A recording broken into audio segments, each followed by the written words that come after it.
weird news. Subscribe and download the GSMC Podcast Network's family of shows, available everywhere. Hello everyone and welcome back into the GSMC Fantasy Sports Podcast, brought to you as always by the GSMC Sports Network. And for our fourth segment, we'll continue with our positional rankings with a lot more easy position to talk about in terms of a fantasy standpoint, the wide receiver position, because really this is such a deep talent pool to kind of pick from. You don't really have to rely too much on superstar receivers. Like myself, I always love balance. And this season, while balance, quote unquote, kind of failed me as I missed my personal fantasy football playoffs, I feel like if you have two receivers who play off each other so well, a consistent 15 to 20 point performances, you should be good. But ultimately, what you are looking for in the fantasy playoffs is that one performance that can put you over the top by one specific player who is a superstar at his position. And you can most likely get it from the wide receiver position. And like I said, all four of these guys, while only one played this week, are on buys, and they're all meaningful players who can mean a lot to their teams in the stretch. And so that's why I feel like even if you may not like these rankings, chances are you still can rely on players such as this in the fantasy playoffs, because these are the guys who I feel are a little bit more balanced. Some of them are capable of hitting those superstar numbers, the high 30s, high 40s for you, but I still think that if you're like me and care about balance in your squad, then I do feel like this is the lineup for you in terms of these wide receivers who I think can perform.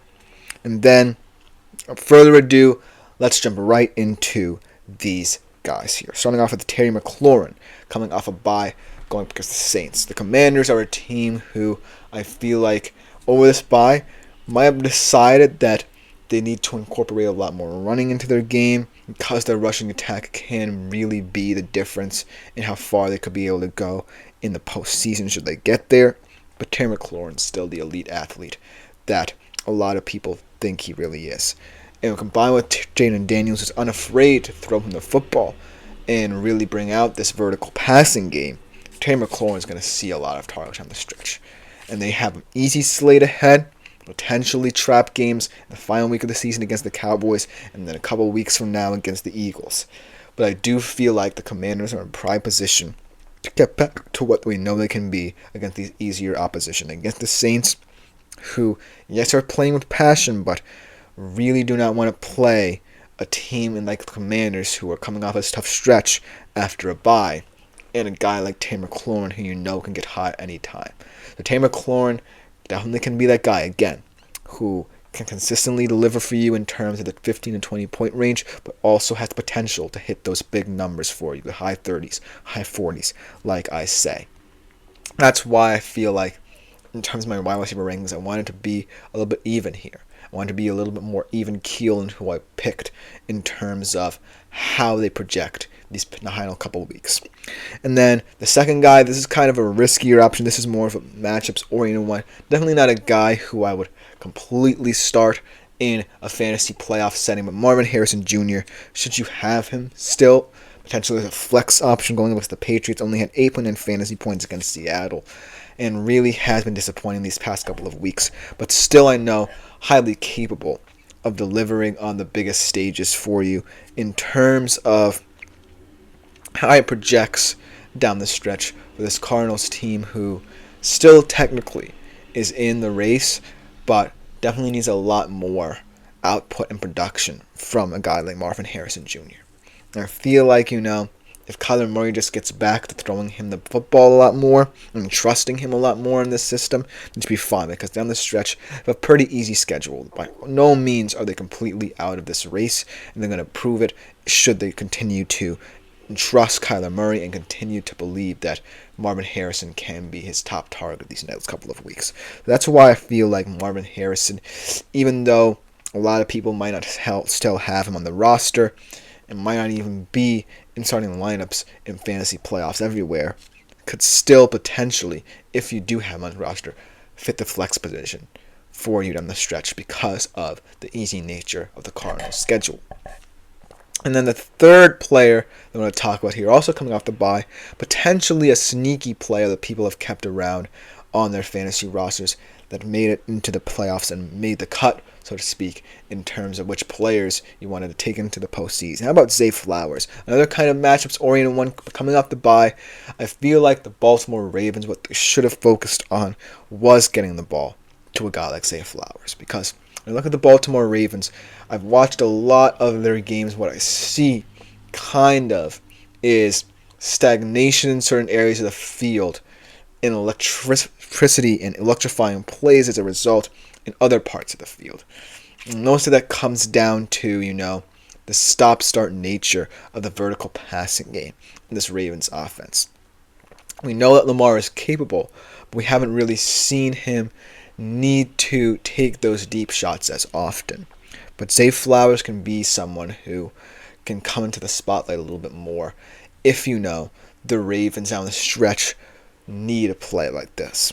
And so against the Giants, he might not even play that well. But just know that Zay Flowers can catch lightning in a bottle at any moment because of the nature of this Ravens offense. It's a little kind of stop-start, like I said, in terms of how he plays. But ultimately, I feel like this is the guy who a lot of people are not going to want to miss out on over these next couple of seasons, because he has the potential to be a breakout candidate for this team. And it's going to depend a lot on whether or not, the Ravens trust certain players over others in this offense as well, because they still have guys like Derrick Henry. They still have guys like Mark Andrews, who we all know are stellar in terms of their fantasy production as well. And I feel like they have more of a chance to stand out over a guy like Zay Flowers. But Zay Flowers could be a sneaky guy that can win you a fantasy football league this season, should you still have him on your roster. This is more of a long-term look at a player who I believe can develop into a stud for this Baltimore Ravens offense and help it progress potentially in terms of how vertical it can look in the future. But for now, this is just a guy who I'm really monitoring in these fantasy playoffs and seeing if he can live up to the hype as potential dark horse receiver that can win you fantasy football leagues this season. And against the Giants, you could have a unique opportunity against a defense that feels down and out to do just that. And the last fantasy player I want to talk about in the wide receivers before we kind of conclude it here for the regular season. How about Nico Collins coming off the bye, going up against the Dolphins? Pick two highly rated Texans offensive players in both of my rankings this week, because these are the two guys, right? If you really want more offensive production, you need to feed these two guys. And Nico Collins is perfectly capable of it. I feel like after the injury, right, is more of a rhythm thing, trying to get back into the swing of things that kind of slowed him down. But now he's in a position where he can really, truly stand alone as someone who can carry the load down the stretch for this Texans offense. And so, again, in the potential trap game against the Dolphins, you're going to need these difference makers to stand out. And while I do feel like this Texans passing attack is a little bit more staid than others and really is now going to test the Miami Dolphins defense as much as I think it will, Nico Collins still could take opportunities to really stand out and really show that he is the elite premier receiver we know him to be. And it could be a different question next year when Stephon Diggs comes back, and he might demand a little bit more attention in terms of target share. But for now, Nico Collins is still the man for me in Houston.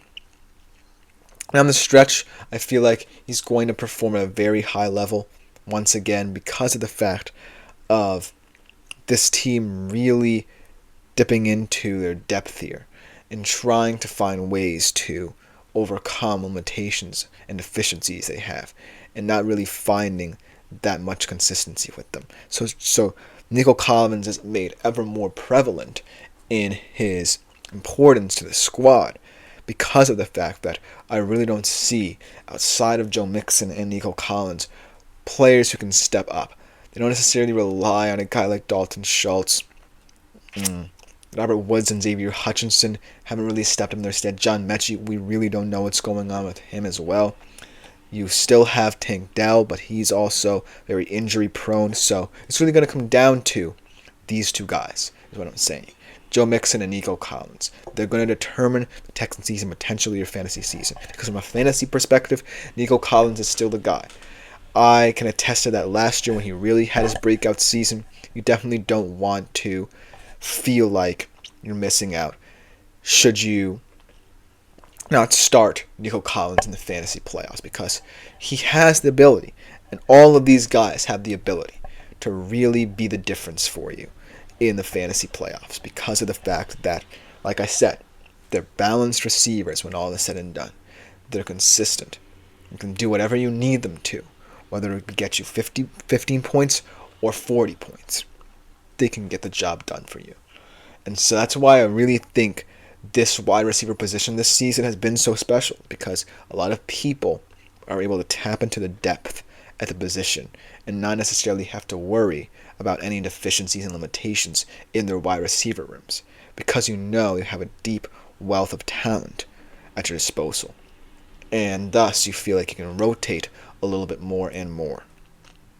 But ultimately, talking about this position is always fun, because it's such an easy position to analyze, and I know it sounds cliche as someone who talks about all these different positions all the time, but I do appreciate the wide receiver position, because even though it's tough being a deep pool and not, quote unquote special, where you're positioned like a running back or tight end, and you have one or two hidden gems and superstars, and the rest kind of fall to the wayside. You're a very well balanced position. You don't get talked about enough. It's still one of my favorite positions in fantasy, just because of the production you receive from it. So be mindful of that heading into the fantasy playoffs. But let me know what you think about the position in the comments. But for our final segment, it's our final regular season fantasy fact versus fiction segment, justifying and debunking some fantasy claims for this last regular season game of fantasy football. We'll be right back after this short break.